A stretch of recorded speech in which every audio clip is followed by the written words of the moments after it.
Last week, investigative reporter Evan Watson brought us a story about a homeowners association out in Beaverton where one neighbor racked up more than $10,000 in fines.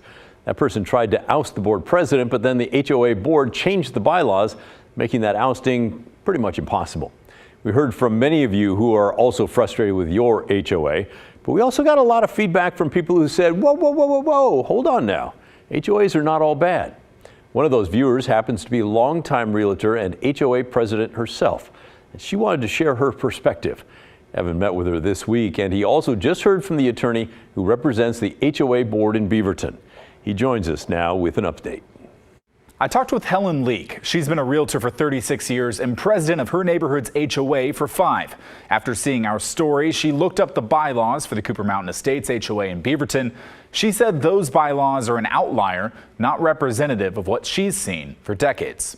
Their bylaws were just so rigid and gave the homeowners very little latitude to do anything about the board of directors short of having the board of directors voted out and a new board put in.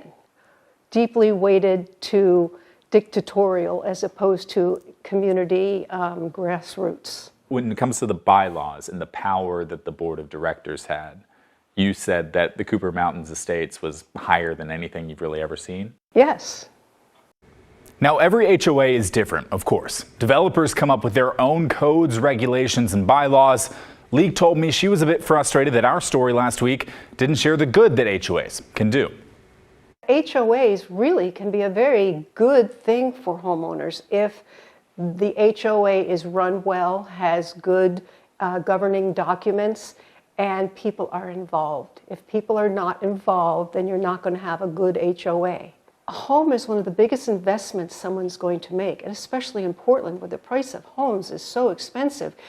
You want to guard that. You want to keep that community looking good and the yards in good shape and broken down vehicles not parked on the street. That's what an HOA does for you. Do you feel most HOAs are beneficial rather than dangerous? Yes. Oh, I don't think HOAs are dangerous, but I think they can be mismanaged. When it comes to HOAs, Leek says homeowners often get what they give.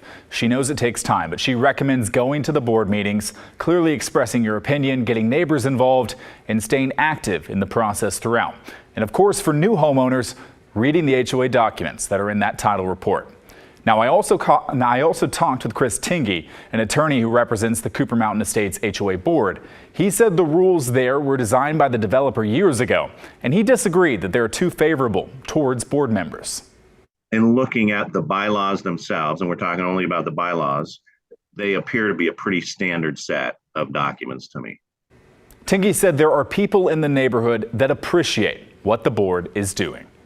The story at Cooper Mountain, that told one side of the story. It didn't tell the other side of all the people that wanted to clean up the condition of the property. When you were out there, it looked nice because they've been cleaning it up. They have narrow roads, for example.